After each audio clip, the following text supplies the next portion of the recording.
Bonsoir, ici Henri Ngaka.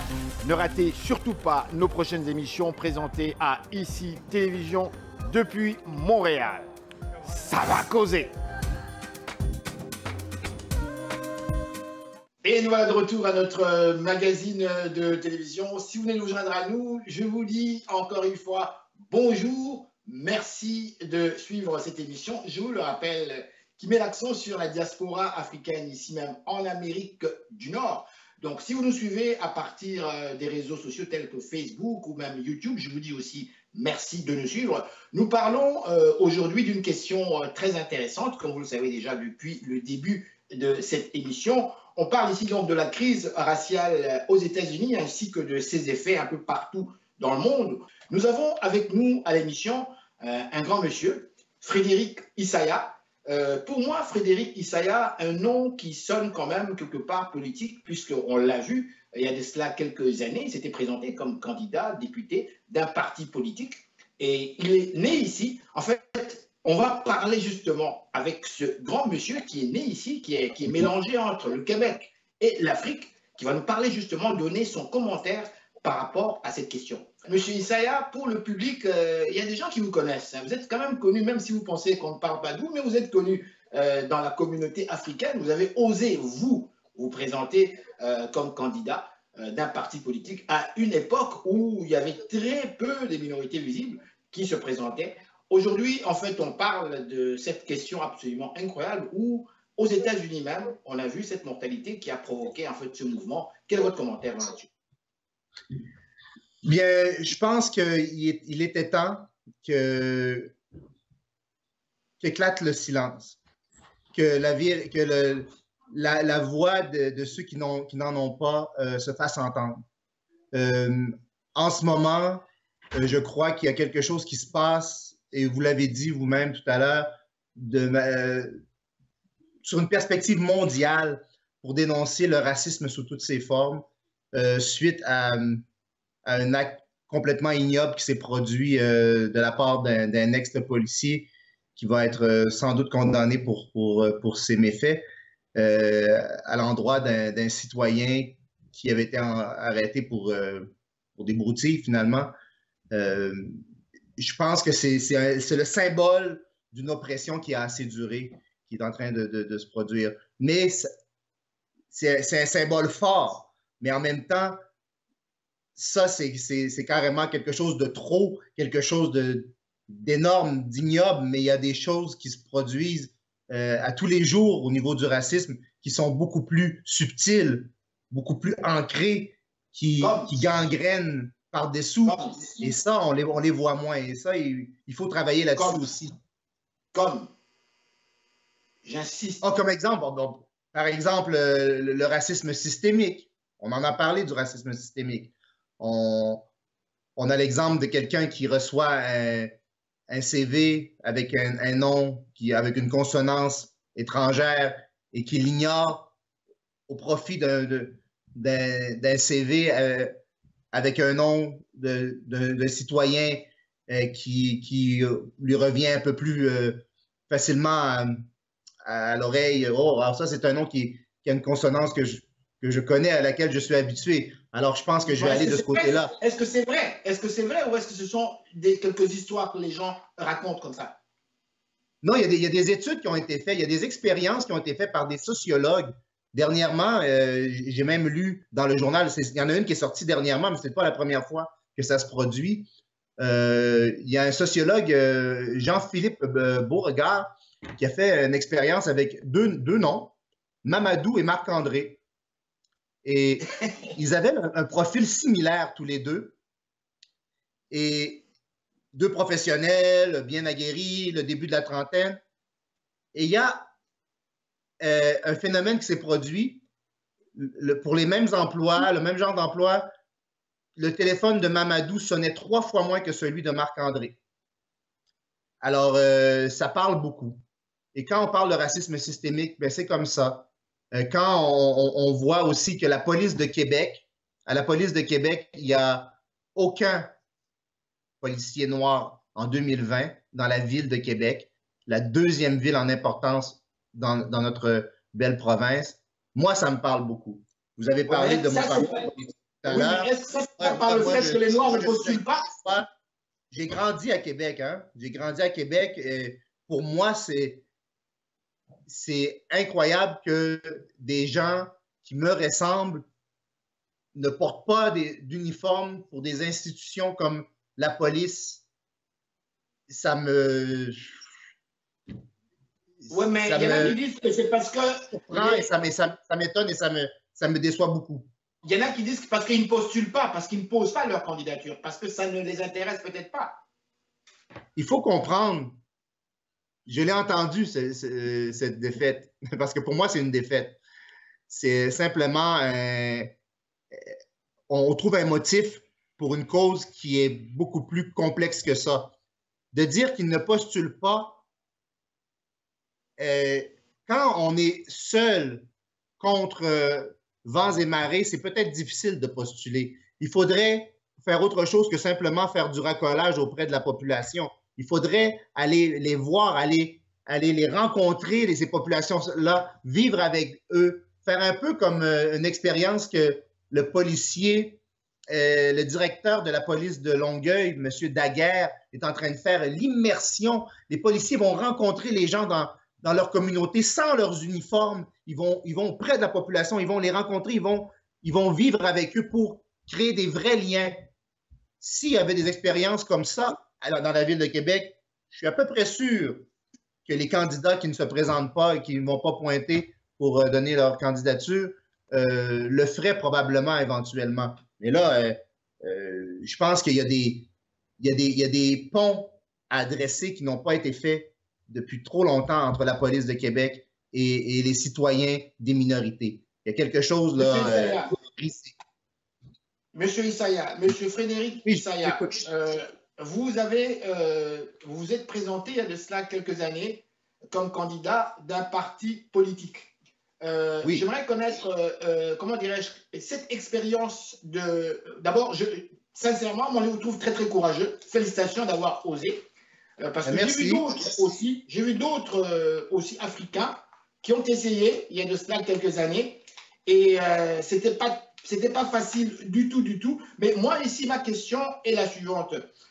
En tant que candidat des minorités visibles, comment est-ce que ça s'est passé pour vous? Aujourd'hui, on a remarqué que ça va un petit peu mieux. On a même une femme d'origine, comment dirais-je, d'Haïti, qui est maintenant chef d'un parti politique libéral. Donc, on voit que ça va. Mais vous, comment est-ce que ça s'est passé pour vous? Est-ce que vous avez senti le fait que vous soyez différent, le fait de la différence de votre peau?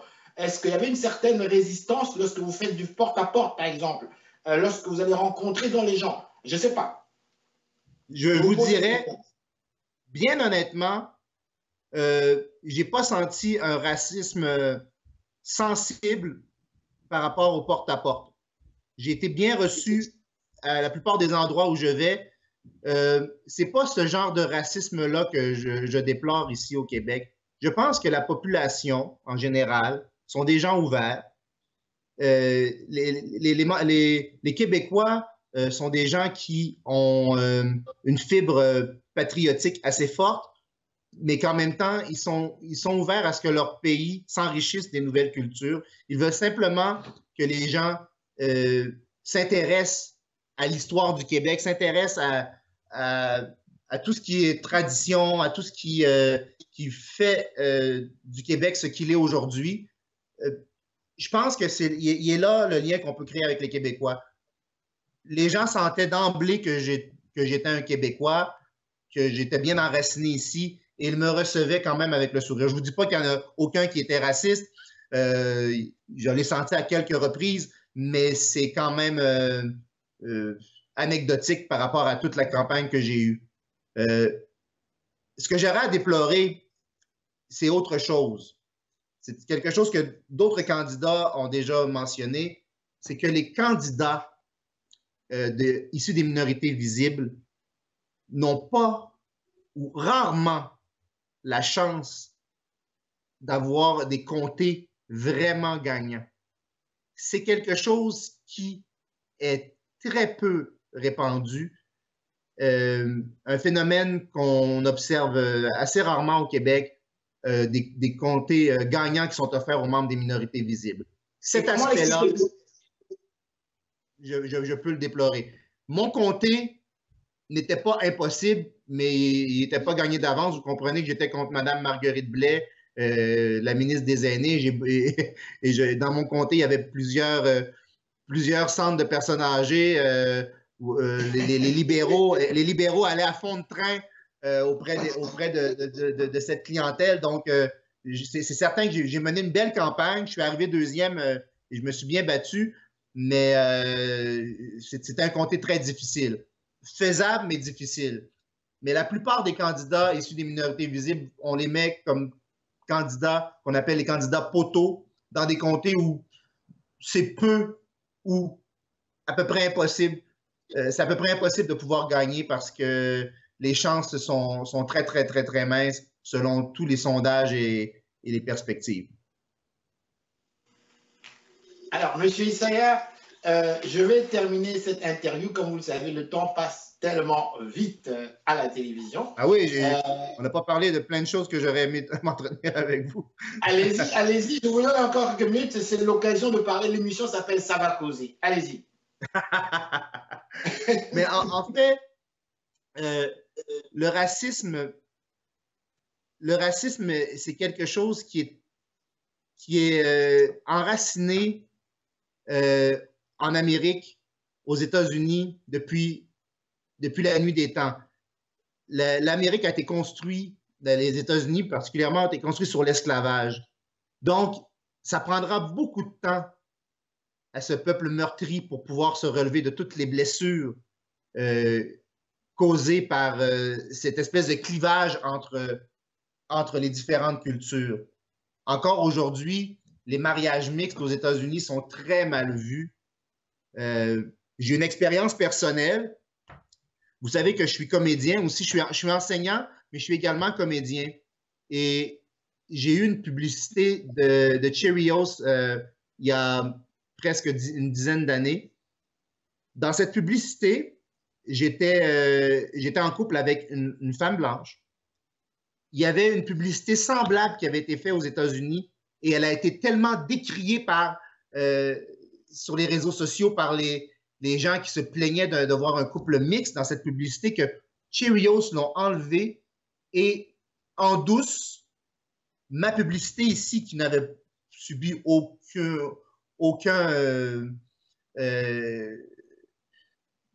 les gens ne s'étaient pas plaints de cela ici. Il n'y avait pas eu de ressac par rapport à notre publicité ici au Québec. On l'a enlevé également. La compagnie a enlevé la publicité alors que ça faisait 3 fois qu'on la passait déjà. Les publicités de céréales, souvent, elles peuvent avoir plusieurs cycles.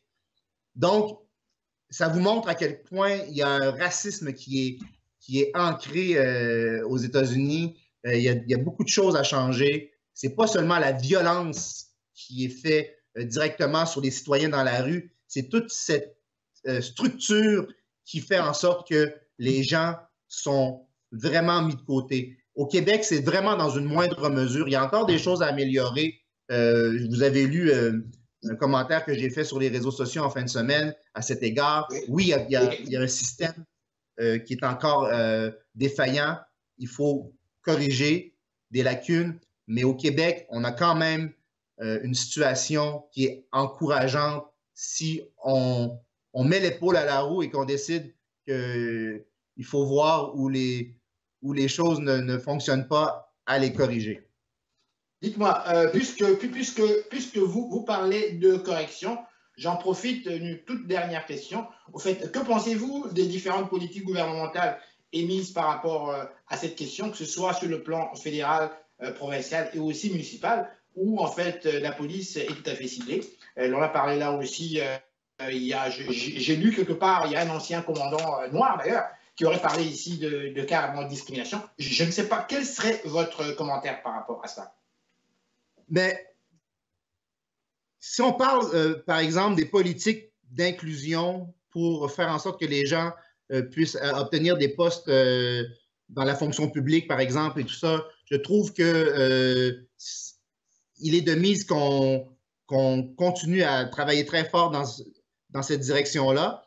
Donc, moi, j'encourage ces programmes. Je sais qu'il y a des Québécois qui sont très réticents parce que eux, parfois, s'ils sont sans emploi et qui souffrent un peu, et s'ils vont chercher un travail et qu'ils doivent faire face à un programme d'inclusion où on favorise les gens des minorités, là, ils sentent que c'est comme si on les excluait eux.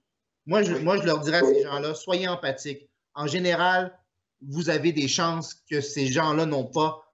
Et pour une fois, on leur fait une place simplement pour qu'une représentativité soit plus juste. Vous allez souffrir un peu pour peut-être cette expérience de recherche d'emploi, mais vous aurez d'autres chances alors qu'eux, souvent, ils n'en ont pas, pour établir un équilibre. Maintenant, par rapport au profilage racial, par rapport à ce que vous venez de me dire par rapport au monsieur, le chef de police qui s'est exprimé à ce sujet, je trouve qu'il y a encore beaucoup de travail à faire. Les gens sont un peu réticents à reconnaître quand il y a du profilage racial. On le voit en ce moment, il y a quelques fois des vidéos qui passent sur les réseaux sociaux depuis quelques semaines, depuis surtout la mort de George Floyd, des vidéos qui se passent au Québec, où des gens ont subi du profilage racial de la part de policiers. On voit des gens empathiques par leurs commentaires, mais d'autres qui disent ben, il y avait simplement à dire son nom, il y avait simplement à s'identifier, puis le problème serait réglé. Mais moi, je dis non. Vous ne savez pas combien de fois cette personne-là s'est fait interpeller pour rien, alors qu'elle ne fait que vaquer à ses occupations et qu'on vient le voir simplement pour lui demander ses papiers pour des broutilles sans motif valable. Alors, c'est normal que cette personne puisse à un moment donné en avoir marre. Alors, je pense que le niveau d'empathie de certains Québécois devrait grimper d'un certain degré parce que la réalité étant ce qu'elle est, il faut avouer qu'ils se font beaucoup moins interpeller par la police pour des contrôles de routine, comme on les appelle, ce qui constitue en clair du profilage racial et qui est bien documenté et les Noirs en sont les principales victimes au Québec. Bien, M. Issaïa, encore une fois, je dois vous dire merci. C'est malheureusement tout le temps, vous savez, qui nous a été réservé. On aurait encore beaucoup de choses à faire. Ça me fait plaisir. C'est un sujet très large. Hein. Exactement. Pour en faire le tour, il aurait fallu qu'on s'en parle pendant 1 heure, je pense. Alors, merci encore une fois. Je vais vous souhaiter une excellente journée. Très bonne journée. Merci encore une fois. Ça me fait plaisir, M. Ngaka. Bonne journée. Portez-vous bien. Merci, au revoir. Madame, Monsieur, bonsoir. Ici Henri Ngaka. Ne ratez surtout pas nos prochaines émissions présentées à ICI Télévision depuis Montréal. Ça va causer.